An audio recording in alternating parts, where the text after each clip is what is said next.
Benjamina Mia Casino. Licensed real estate professional since 2008. License number S01669991 LLC. Moving to Vegas? There's no better time than now. Where can you find a 3-bedroom home with a balcony and patio, with upgraded flooring, all appliances included, newly painted, move-in ready, with a community park and pool for under $400,000? Not to mention that it is so convenient to shopping, schools, entertainment. And of course, what is Vegas without the Strip? So what are you waiting for?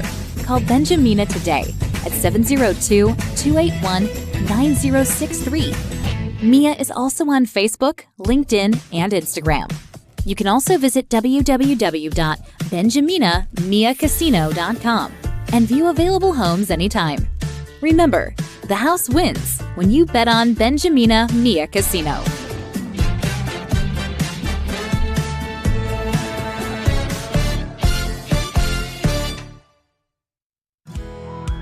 It's a lunch hour in Vegas, and we're on the dot with Dot and Mia here on PHLV Radio.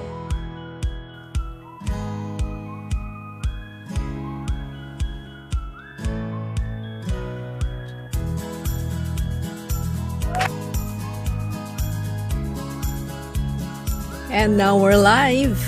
Good morning, good afternoon, good evening. Wherever you are, welcome to On the Dot, right here from Las Vegas, Nevada. My name is Dorothy Tome, and my partner here with me is Miss Mia. Please welcome her. Hi, Mia. Hello, everybody. Is it Nevada or Nevada? I don't know. Nevada. I don't know. Either of the two will do. I don't know. Tomato, potato. Nevada. So how do you use it? I know there's a correct way to say it, they said. Nevada. Kayo, ano ba? Our Neva? MC for Neva? PNA and PNAV. Nevada. The first one, Nevada. Either of the to will do. Las Vegas. NV. Okay, that's safe. NV. You need to have a voice coach for that, no? Nevada. I think it's Nevada. Sige, ikaw na, Mia. All right. So we are your holding space for conversations, curiosity, intuition, insights, positivity, and possibility. Yes. And we have a very special fascinating guest this morning. Award-winning guest. Mia Multi-awarded guest. Go ahead, Mia. Yes. Our guest is a multi-award-winning author of Imelda's Secret. Na-announce na ba ang winner sa Philippines? I don't know. No, not yet. An entrepreneur and a community advocate. She wrote an award-winning novel of Filipina comfort women during World War II that won 3 awards, namely for historical fiction, women interest, and a silver. The book is Imelda's Secret. Her goal is to help empower individuals, especially women, to have courage and take their power to control their own chosen path. Crowned in 1982 Binibining Pilipinas. Second runner-up, Miss Close-Up Smile. We should see that in a while. Yes. A spokesperson for Close-Up and Mutya ng Lipa for 1985. Established My Favorite Bites. And pastry, taking arts for pastries to a higher level. And holds presidency position in UPAA San Francisco and the Rotary, and holds various positions, high-level positions in San Francisco, and her goal is to effect a positive change, especially for women, recognition and acknowledgement for Filipino contributions to the world through arts and culinary traditions is her vision. Miss Liza Gino. Welcome to the show, Liza. Good afternoon, Madam. Hi, good afternoon, everyone. Sa Pilipinas, my name is Liza Gino. Hino. But here in the States, they always pronounce what they see. Okay, so it's So, Gino. so Hino it's pala, Hino. Hino. Gino, but in the Philippines, it's Hino. Hino. And I should have updated my biodata because I now have 11 book awards, You do have including Best 11. Book Cover. Let's So, see. Let's look at that's that book my bad cover, here. Kuya Yo. There you go. She's holding it. It's called Imelda's Secret. And it has nothing to do with the world famous Imelda. Correct. No. Yes. I No. completed, I finished the book last week. I started it when I bought it from you last year, last October, November. And I finished it last week, and it's fascinating. There you go. Imelda's Secret. Why the title then? So many people ask me about that. It's like naming your child, when for me it had to be Imelda. I mean, I vacillated over Imelda and Griselda, but for some reason the name Imelda stuck. And it's really about two cousins, both Gloria and Imelda, but it was Imelda who had the secret. So that's why it was titled Imelda's Secret. But it's very catchy. That's a very catchy title and name. Yeah, it is. Yeah, well, it's really about the secrets that we've kept since World War II. Okay, so thank you for bringing that up because the title of our show today, the episode today is what secrets do you have? Yes. What secrets does your mother have or hold? So Imelda's Secret, for starters, is would you like to tell us about it, Liza? Okay, well, again, like I said earlier, it's about the secret. There were two cousins, both Imelda and Gloria, who were both comfort women. So my book starts with pre-war, and then it talks about the war itself and the atrocities and how these women were subjugated and then called comfort women. It's a euphemism for sex slaves. Yeah. And during that period, and with my book, I didn't just concentrate on war and pre-war, but I pushed it 40 years into the future, into the late 1980s, because that's when the women were beginning to, advocate for each other. They understand that they can't just do this alone, but they needed a sisterhood to support them. And by advocating for each other and supporting each other, by 1991, the first Korean comfort women stepped out in public and said, "This is what was done to me."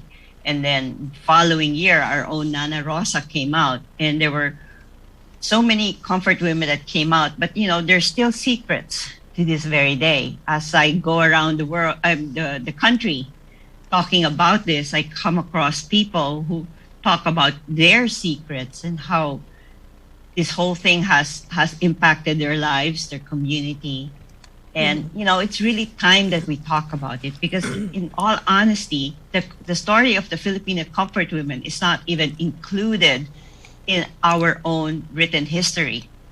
And so I'm trying to change that. And I'm not the only one. There are other groups like Lila Pilipina in the Philippines. They're part of the Gabriela group that is really espousing to get the acknowledgement, the recognition, the acknowledgement that these women did suffer, and hopefully get some kind of reparations. Right now, I think Lila Filipina has less than 10. When I started this project, they had 10, and a couple had passed since. And they need help and they need acknowledgement. And they've already released the secret, and there are still a lot of women out there, families who've kept this secret. The secret being comfort women, being that they were sex raped slaves. continuously.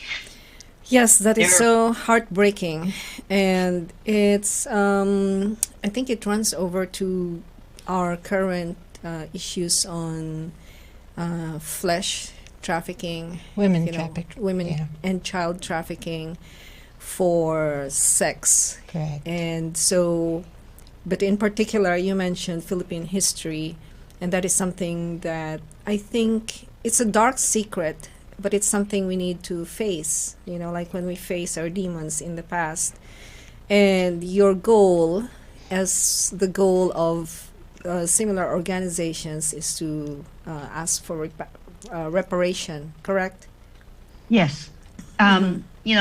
We've come a long way from declaring rape. I mean, I know decades ago when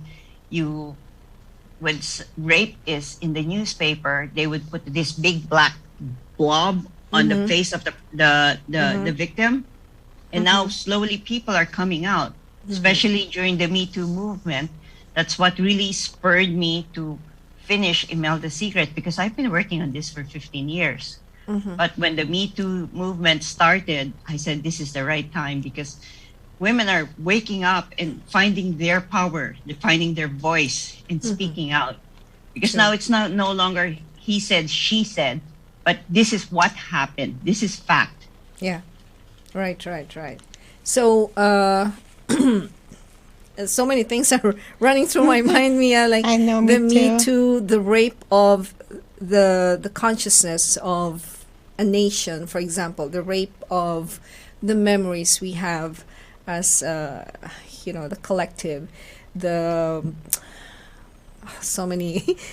I should not speak about them on air, but let's go back to the book. So Imelda is the mother who kept this secret from her children up to the end, or somewhere there near the end, and it's because of shame and possibly guilt and possibly self-doubt that did I do this to myself? Did I ask for this to happen? And what will people, and mostly shame. The stigma. Yeah. I know. Correct. It's very upsetting to think if you think about it, because especially in Asia, there is a premium on virtue, and specifically being a colonized nation, specifically virginity. Yes, so you have the whole virginity and multiple partners and by choice or not by choice, that becomes an issue. And then you have the whole religious factor coming in, as in like, I should be virtuous, I should be clean, I should be sweet, I should always say yes to my partner, which is only one partner. And there's all these things that, and especially with rape cases, there's always that, oh, she asked for it, she dressed that way, she acted that way. Like, come on, people. Yes. Just because I brushed my hair and I put makeup, it doesn't make me a harlot and I'm asking for it. Correct. Yes. Especially being a mother. Being a mother. Yeah. Yes, that's a very important factor, Mia. Kasi, and even if you're married to the Yes. guy, even if you're married to the guy, okay, it doesn't mean that just because he wants it and you don't want it, he can that's push very you to do important. it. Correct. It has to be mutual. Especially That's why I in keep telling my children that marriage or a what you call this, a union between two people, a relationship should be based on respect. And so a woman deserves respect. They deserve to be loved and cherished. But if you take out the respect out of it, it's just a greeting card. It's just paper. Wow. Okay. Especially in the Filipino culture. What about it, Mia? It's very dominated by the man, I think. The patriarchal society.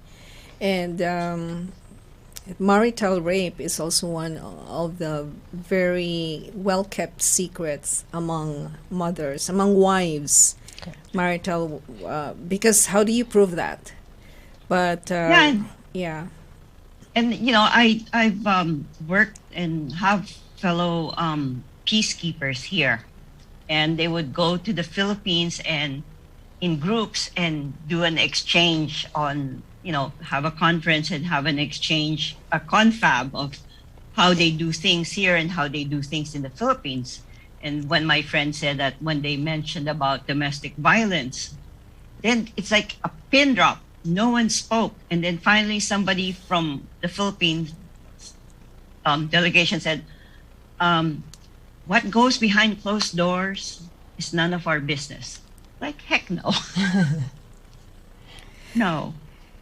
Again, like I said, a woman deserves to be respected. Just because she married the guy doesn't mean the guy owns her. What goes behind closed doors is none of our business until it becomes our business, because we need, my stand there is the secrets that you keep when you're talking in your sleep, the secrets that you keep will not remain a secret for so long, because the trauma will be passed on to the coming generations, especially to women, to your daughters. So one of my well-kept secrets, I'm going to tell it on air, and it's no longer a secret, was when I agreed to attempt to abort my daughter, my firstborn. So I told her when she was 12 years old, her dad and I, we confessed to her that, Nicole, we attempted to abort you. Well, it was not a real abortion. There were no abortion clinics back in the Philippines, but taking a pill to flush it out, which is, of course, it's not at all scientific or medically proven, but simply the idea of trying to kill my firstborn, that was really a big factor in her psyche. Yeah. So she was 12 years old when we confessed to her, and there's a lot of asking for forgiveness and crying and all that. And later on, when she went on to her college years, she figured she witnessed someone in her dorm slashing her wrist. So that compounded that incident, plus her in her subconscious that she was almost killed by her own mom. It progressed to mental disintegration for her, a depression for her, clinical depression. But it really helped that I revealed that secret to her. So it's no longer a secret. And from then on, we had so much healing, yeah? And she doesn't hate me or her dad. So my question, Liza, would you recommend for mothers to, for you as well, Mia, would you recommend mothers to reveal secrets to their children? And what sort of secrets, for example? I would think it depends on the secret and the reason behind the secret. So I would really think of the reason behind the secret. Yeah. For you to be able to do that. Yes. Yeah. Because the next question for me is the reason why you had to reveal that secret to your daughter. Yes. The first reason why I even thought of that was because we were not married. So there's that shame again, the shame thing and the guilt thing. And we were not ready to bring up a family. We were not in love with each other. We were just, fooling around. So that's the reason why we attempted that, or we even thought of that. The reason for telling her that is for healing. For healing. At the time, her dad was a pastor, so it had to be cleared. Yeah, and I'm so super glad about that. So what do you think about that, Liza? Do you think there are secrets that mothers should tell their children? Well, thank you for having the strength and the fortitude to come up in the open and talk about it. The whole shame and secrets, it's like a chicken and egg thing. Like, what comes first? Was it the shame or was it the secret? It's a whole chicken and egg thing. But it basically boils down to the same thing. If you hold something so deep. It manifests and it rots in you, and it contaminates your surroundings. Yes. And like for the longest time, my daughter and I were, our relationship wasn't that great because I divorced her father. But after finally telling her this is what happened, because there are people say, oh, you shouldn't tell them why your marriage deteriorated and all that. You shouldn't do that because then you're gonna hurt the child. But when the child can understand, if you're open about it, then you can tell her or him what has happened and they made to understand, then they can be at peace because my ex was an alcoholic. And when I told my daughter when she was a child, her first reaction was, well, if dad is sick, if alcoholism is a disease, then why did we leave him? Shouldn't we be there and take care of him? I said, honey, it's bigger than that. It when he's sick, he makes me sick, and when we're both sick, then no one can take care of you. So yeah. you need to be able to explain that away. And plus, there were other things that happened in the marriage that wasn't awesome. Yeah. Yes. I mean, he never hit me. He never did hit me, but the mental anguish was there. The mental anguish was there. Like, he didn't want me to read because they'll make me too smart. Oh, wow. Yeah. He didn't want me to read the newspaper or go into a bookstore. Is that so? And then you became an author. Choosing my own outfit. Okay.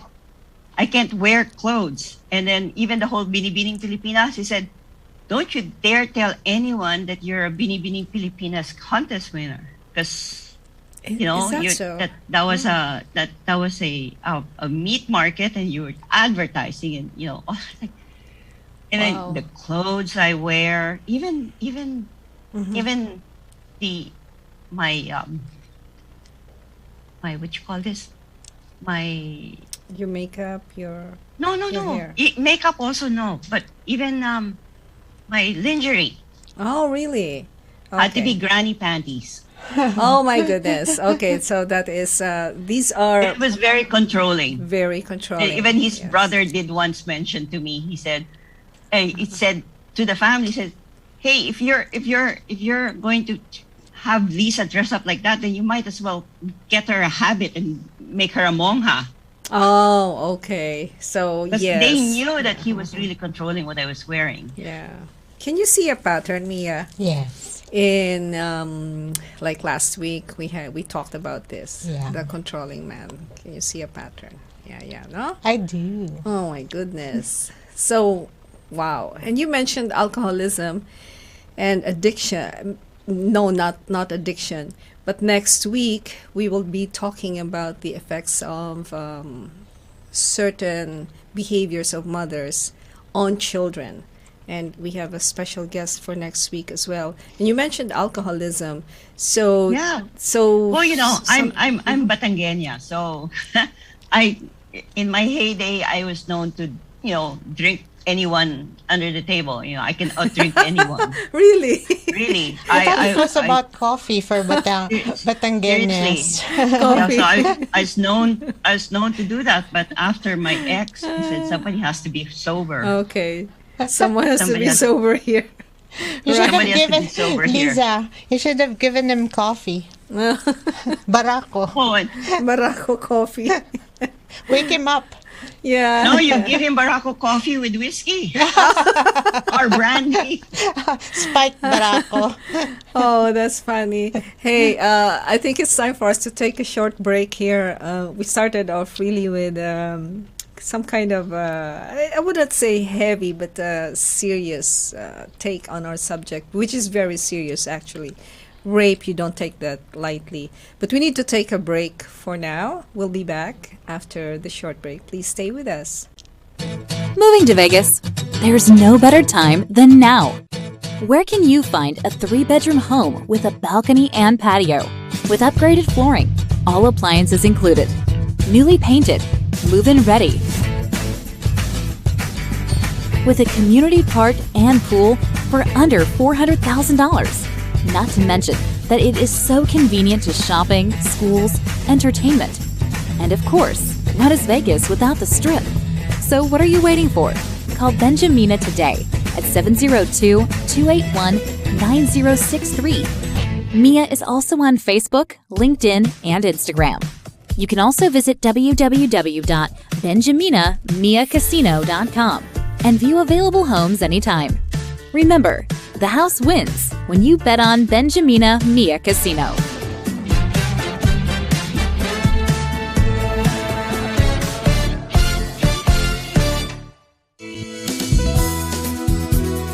Just like a friend from back home. This is your Filipino radio experience in Las Vegas. PHLV Radio. PHLV Radio.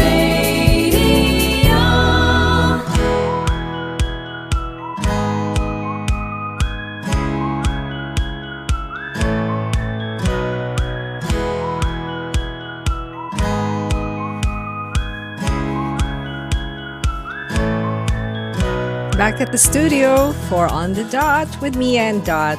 My name is Dorothy Tome, and with me is Mia Casino. She's the current president of the University of the Philippines Alumni Association of Nevada, and we are partnering with UP and PHLV in bringing this show to you, to your lunch hour.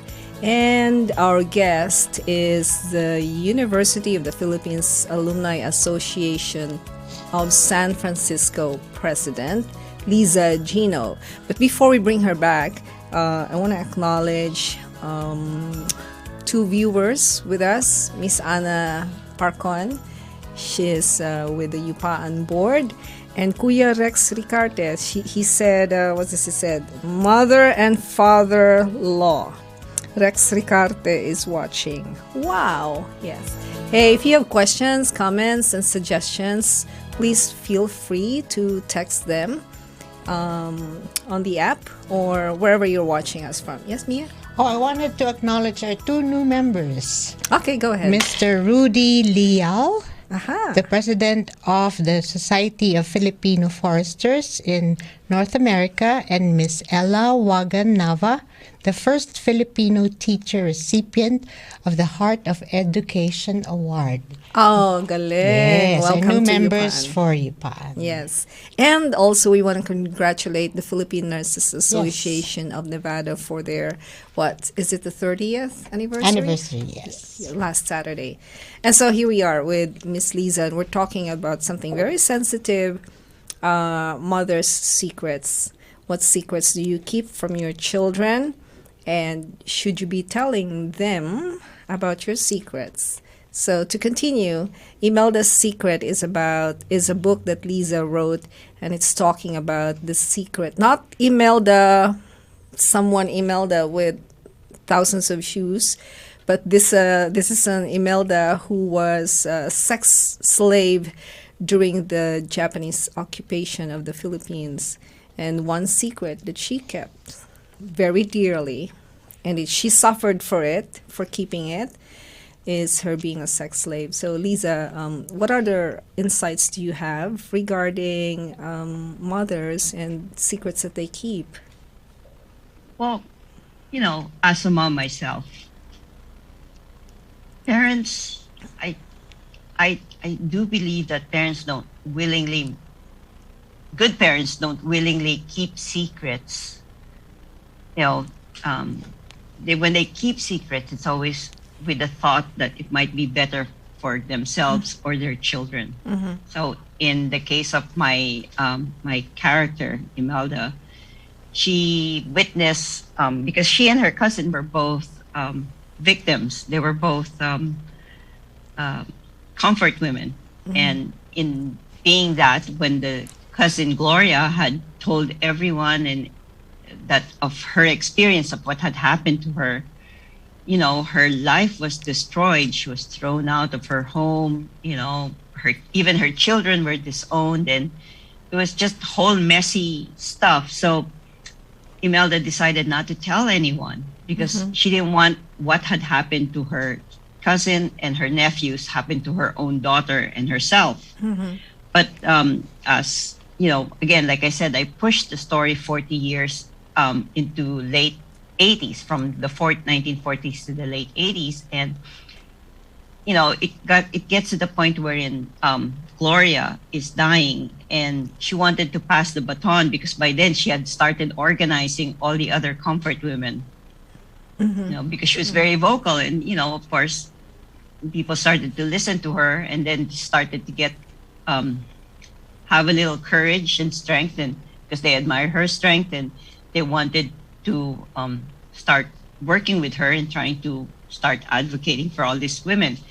And Imelda witnessed all of this, but someone also from her past showed up, and it pushed her to tell her story. It's just that her own daughter was so she was so drawn to the plight of her Tita Gloria, and that she grew up to be a lawyer and started advocating for her tita's campaign, for her tita's cause, not knowing that her own mother was one. Yeah.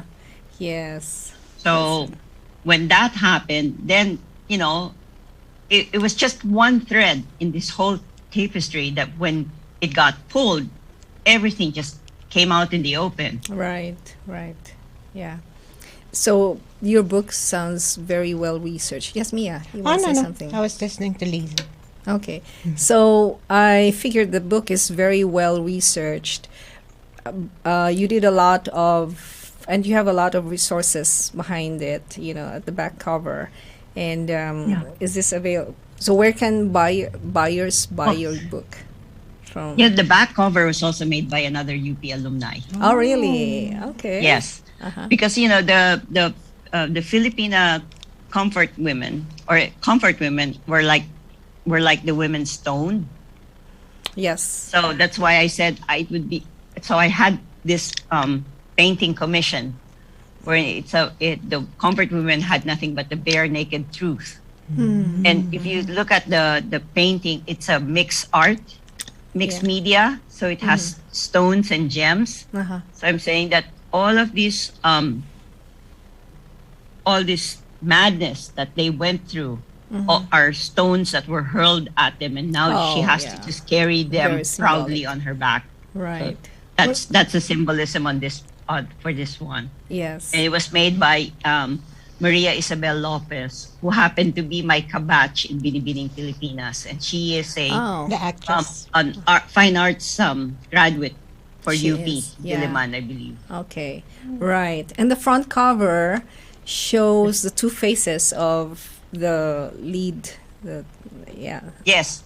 So again, this is like 40 years in the future. So it's Imelda in San Francisco. She looks like a normal socialite, nice, happy, well dressed. And then if you notice at the corner, there's a chair. That's her saying, "I'm not going to sit down anymore." Oh, okay. And then if you rip the photo, it will reveal the comfort woman side of her. So that's why it has the army jacket over there. Yeah. Yes. And I wrote.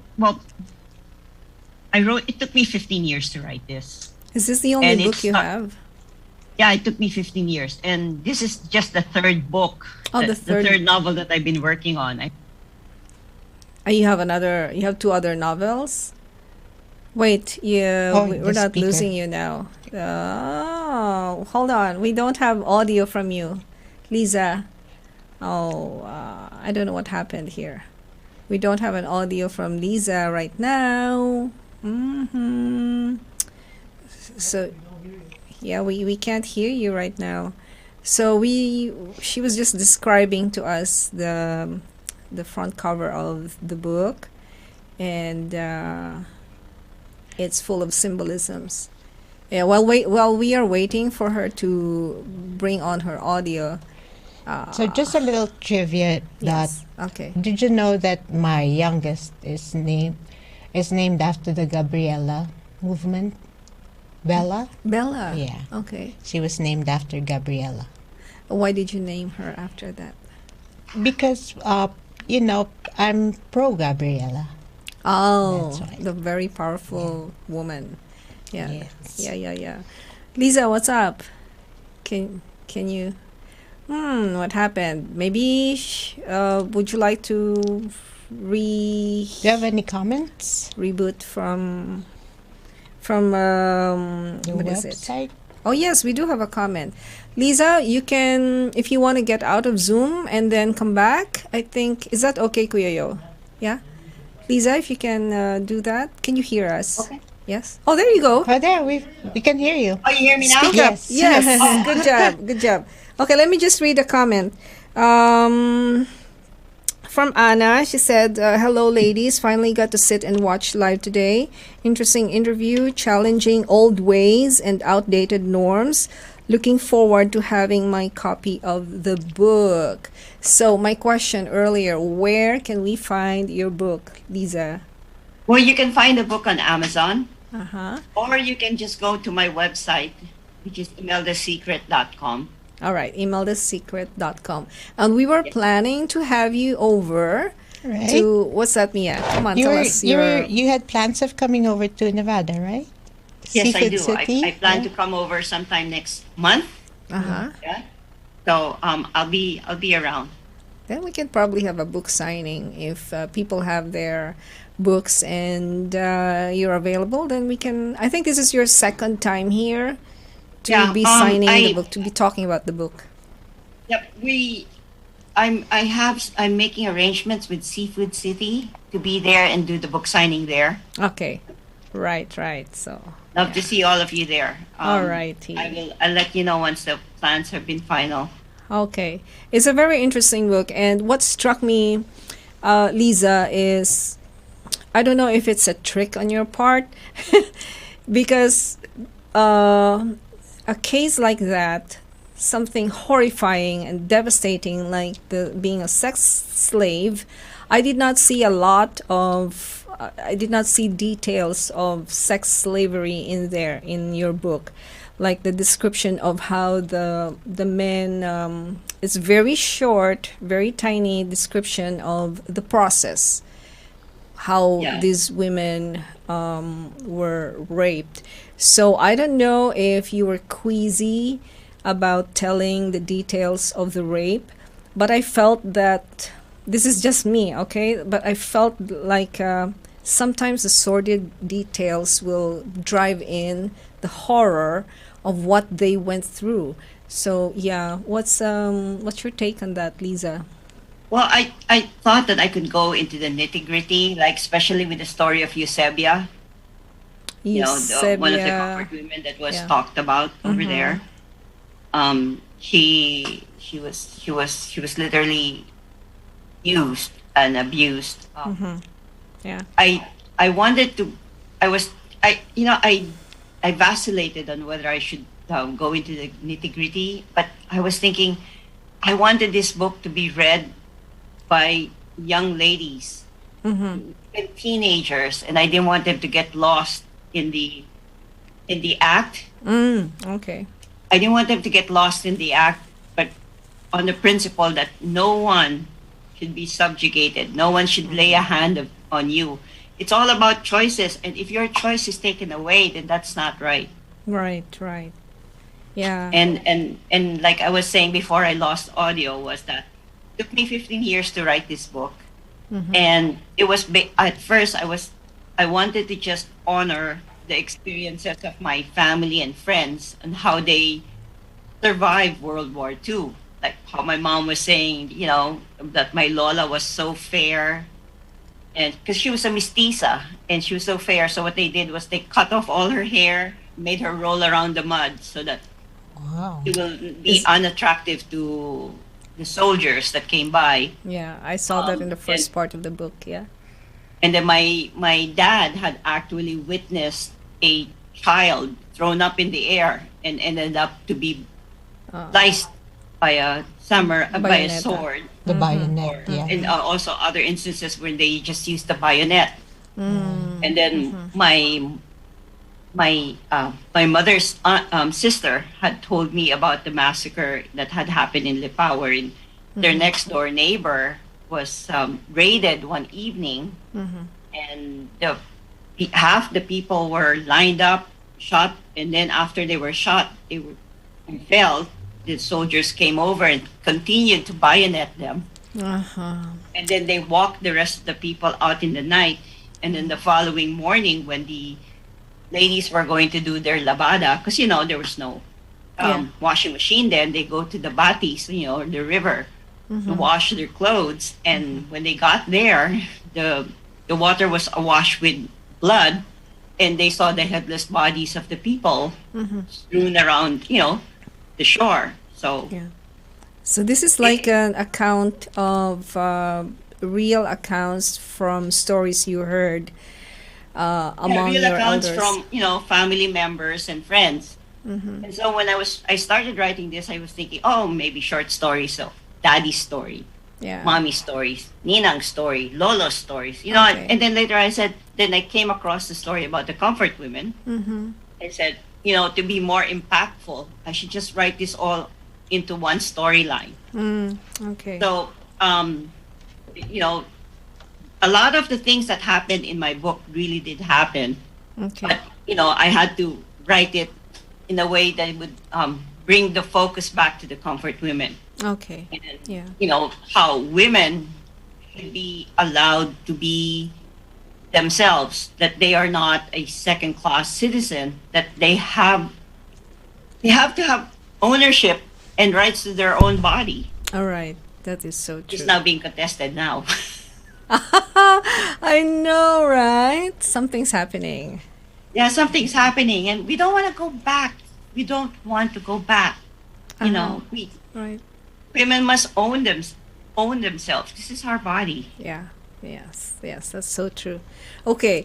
Do we have comments on the website, Kuya Yo? Nothing, no? Nothing right now. Yeah, Mia, go. Well, speaking of secrets, I remember when I was a child, when we were asked to do a family tree. And I remember my mom, when I was asking her all the details, on her side, she was trying to avoid answering the family tree. And I was so curious as to why she would do that. And so I asked my sister. And the Noli Me Tangere, Uh-huh. the story about the friars, and Oh. yeah. So, and I realized our family tree roots up to the friars, Really? and that's the reason why she wouldn't answer. Ah, okay. So has Yeah, something so to do with it has something to do with the shame and the stigma. oh my So God. I that's know, part of yeah. When I went to another state to talk about Imela's secret, one of the women in the audience stood up and said, my niece did that that DNA test, find out, about herself, Uh-huh. and she realized that she was half Japanese. Okay. So she went by the time she did that DNA test, her mother had passed already, and so she turns around to her aunt, who was the sister of her mom, and said, "How come no one told me I was half Japanese?" Then she said, she had the very horrid task of having to explain to her to her niece, that her mom was a comfort woman and she was a product of that. Yes. So this young lady was now like mortified Okay. to know that she was a product of rape. There's a timeline that we are, you and the advocates are running after, because the last of the comfort women are elderly. They're dying. I mean, they are on the last decade, perhaps, or last five Yeah. years of their lives. Yeah, So some they're of them are still in the waiting for hundreds. justice, right? Yes. And then I believe the Koreans were able to get something, some kind of reparation, and they were awarded like 8,000 per family. $8,000. Dollars? And I hope. yes, and I believe somehow it wasn't paid out. So that was the award that they got. And none of the among the Filipinas. No, there was some kind of hold up with we need representation. That's all I can say is we need representation. Yeah. So what are the results so far of your advocacy, Miss Liza? Well, in my own way, when I at one time I had an honorarium and I just gave it to the comfort women. Oh, okay. And then in one of my book awards, which was surprising, was came from the Philippine government Oh, yeah? under the office of the president, Which president? the outgoing. Okay. Uh-huh. And What award was, is it? that caught me by surprise. Would you like to And call they out the had- awards names? It's the Commission on Migration, Advocacy, and Media. Mm-hmm. Commission on Filipinos Overseas, Okay. and it was for the migration, media, and advocacy. Okay. And it was a complete surprise because I wouldn't, I mean, like I said, this is not even part of our written history. And then when the award ceremony came, they talked about it, which is like, Wow. Which is a wow. so it's like, so so I feel like, okay, I'm not doing anything earth shattering, but I'm what I feel what brings me comfort is that every time I get an opportunity to talk about it, like in this, in your podcast, in your live stream, every opportunity that I have to talk about this, to bring awareness, I feel like I'm taking little stabs, and I'm hoping that this becomes a bigger thing. Yes. Because it's not just about the book anymore. It's No. about the women. True, true, true. And about mothers, specifically in our show, because we're talking about the other kind of mother, the mother who keeps secrets. Well, it's okay if her secret is her recipe. Yeah. Mama, what's your secret adobo recipe? That's all right, That's you can be very proud to reveal that kind of secret. But for others that are deep-seated and affect the psyche and affect the future of the children, I think it's best that we lay them out in the open, cry about it, ask for forgiveness, or have a group hug, group therapy, because the future is at stake. Yes, and there's such a thing as generational trauma that gets Yes. transferred from one generation to the other, and we really don't want to. We want to bring every future generation to the bright light and not in the darkness. Correct. And to prove a point, I came across a woman and her family who we were friends at one point, right? And I saw that she was married to this horrible man. He was very abusive. He was into, I believe, drugs and alcohol, and he was abusive to his family. And at one point, I couldn't resist. I went up to her. I said, "Hey, it's okay to leave him. It's okay to say no. It's a way to walk away from all of this and take your children into a safer place." He stood firm on her, wherever she was. She stood firm. She looked me straight in the eye and said, "Just because your marriage didn't work out doesn't mean that I have to give up on mine." It's okay, all right, you do Okay. your thing. I left her alone. Unfortunately, she had a daughter, and her daughter has been caught up in this cycle. So she cannot keep good relationships either. With men. She's always in trouble. Yeah. And I want to help her, but so that's why I keep telling my kids, the one reason I left your dad was because I want you to find partners who will love and respect you. That's very important to me, that you get this respect and ultimately break the cycle, because I don't want you to come home with a guy just like that. Oh my God, I would probably murder the guy.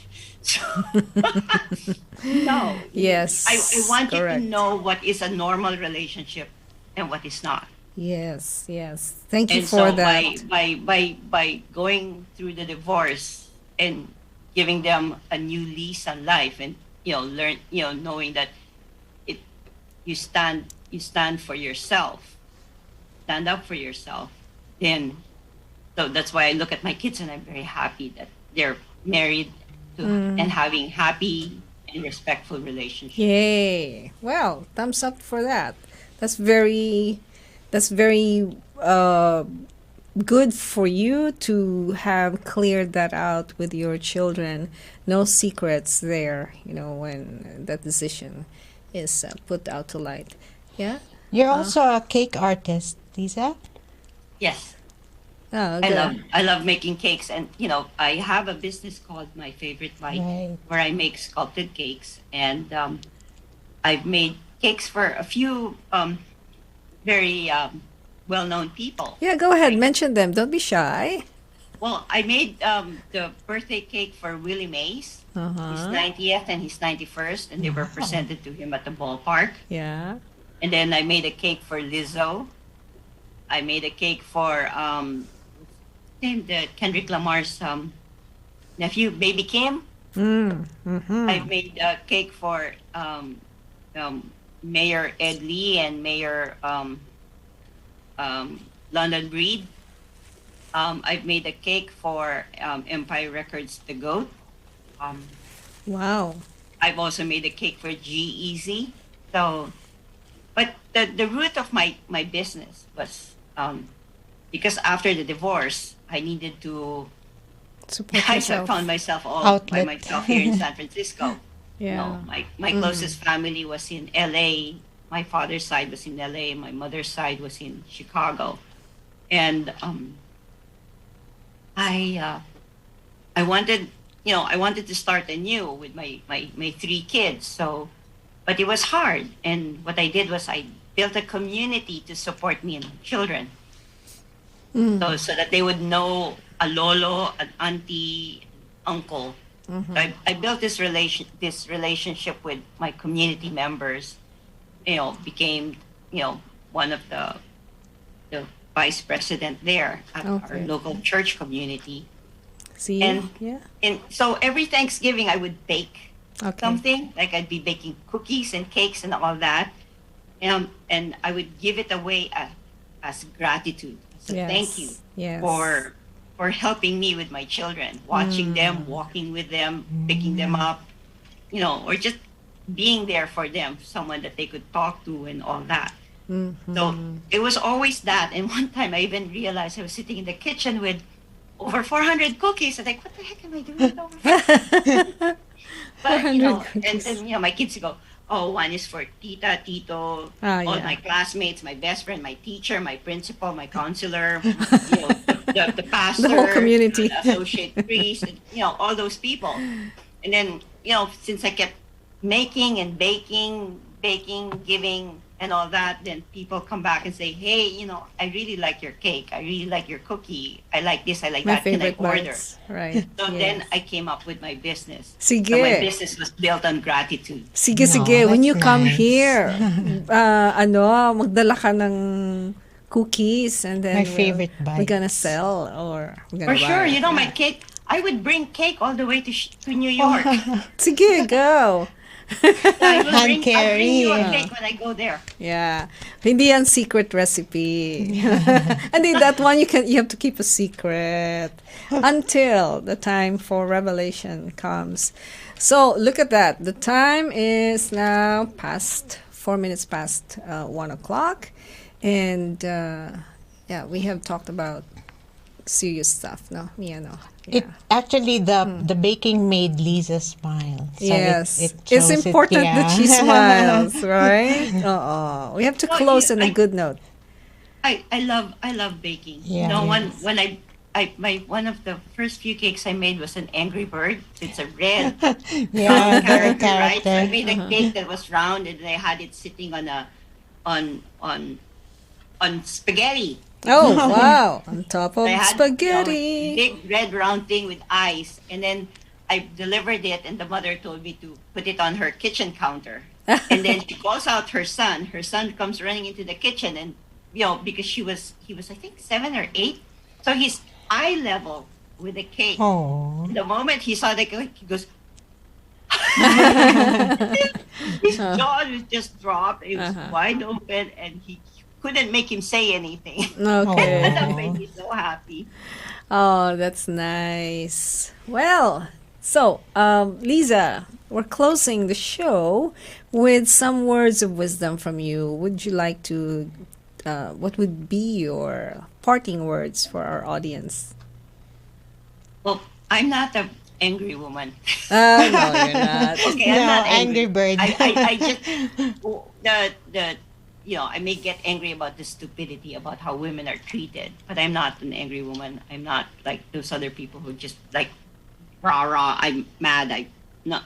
What I want women. Close-up Do it. spokesperson ka eh. How can you be Kuya Yo, angry? lagay mo yung close-up Patingin nga ng photo niya. close-up, Yung binibining smile. Pilipinas, second runner-up photo ni Miss I want Lisa. women to be. There. Wow. I want women to be comfortable in your own skin. Yes.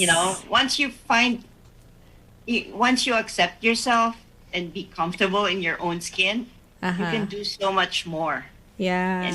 And when I say accept, I don't mean, take everything that's wrong. No, just find your joy, Yes. find your peace, find your voice, and use your voice, as a model for strength, because you are someone's mother, someone's sister, someone's aunt, someone's grandmother, and you need to represent. Yay. Galing. Galing. Thank you for that. You represent someone. Yeah. May request ako. Oh, sige, sige. Can we Go. see a close-up smile? Ayan, close-up smile. Seriously, when they asked me at the pageant, they said, "What's your best feature?" I said, "My legs." And my hiney." Oh, okay. But And we then can they do give me a close up, like, what are you thinking? that. Close-up legs. In fact, seriously, I was turned down. I mean, before Binibini, I was turned down for a press, a press ad, because they said I had ugly teeth. Okay. I was so upset that that person said that I had ugly teeth that I went to my dentist and said, "I don't like my teeth. I want you to take them all out and cap it or whatever. I don't care. Just make my teeth pretty," right? Mm-hmm. And my dentist goes, "You don't know what you're asking. No, please. I just want good teeth. I don't want someone to tell me I had ugly teeth. So could you just cap it all, whatever. Just do what you need to do." And then my dentist goes, "You have no idea what you're talking about. That was just one person trying to get out Yeah. of hiring you. So you shouldn't do that. But okay, what you want, I'll give you 30 days. Okay, we're booking an appointment in 30 days. In 30 days, you come back here. You tell me if you want to go through it, and if you still want it, I'll do it." I said, "Okay, fine." And then, then this little thing about my Lola needing money, and I tell my friend, "Hey, my Lola needs money. How do I do this?" "Oh, join Binibini." It's like, "Are you serious?" I said, "Sige, sige, just join." So I joined Binibini. Then I go to Baclaran. I go there and I pray to Mama Mary. I said, "Mama Mary, I really don't care for the title. I just need this X amount of money for my Lola. Okay, please give it to me." Okay, that was my prayer. Then I go to Binibini. Lo and behold, I win 2 titles. The total cash price was exactly what I asked at Wow. Baclaran. Mm-hmm. So I go back to the church and said, "If I knew, Mama Mary, you'd give me what I wanted, I would ask for the crown, right?" And then within 30 days, I show up at my dentist and said, okay, my dentist, the moment he walks into the office, he starts laughing. It's like, why are you laughing? Really? You wanted to cap everything and you come out with Miss Close-Up? I didn't pick that. Let's go I to didn't Baclaran. get the cap. Thank you. Thank you for that little story. That's so good. I love it. Yeah, kaya yun. Yeah, don't let anybody's opinion or negative opinion pull you down completely. I'm because going to this is- Baclaran next month. Bye, Mia. Okay, so we're saying goodbye now to our audience. Thank you, Liza. Thank you so much, Liza, for being here with us, and Thank you so much. blessings to you on your advocacy and your whole life. Thank you so much for speaking on behalf of women who need voice. Yes. Yeah. Okay. Thank you Mia. also for the opportunity, and I hope someone just make it not mega changes, but just minor changes that you could live with Yes. Okay. and build on that. Yay. That's See good. you soon. Yeah. See you soon when you come here. Alrighty, Mia. With What's cake. yes with the cake. With the And cake, the book. yes. And the book. Alrighty. Okay, Mia. And so our quote for the day is from John C. Maxwell. A great leader's courage to fulfill his vision comes from passion, not position. Yay. Passion. See you next week. Bye, everyone. Thank you so much. Hi, Lisa. Bye.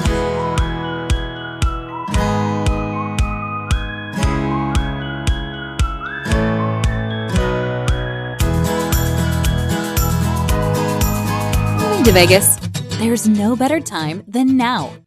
Where can you find a 3-bedroom home with a balcony and patio, with upgraded flooring, all appliances included, newly painted, move-in ready, with a community park and pool for under $400,000? Not to mention that it is so convenient to shopping, schools, entertainment. And of course, what is Vegas without the Strip? So what are you waiting for? Call Benjamina today at 702-281-9063. Mia is also on Facebook, LinkedIn, and Instagram. You can also visit www.benjaminamiacasino.com and view available homes anytime. Remember, the house wins when you bet on Benjamina Mia Casino.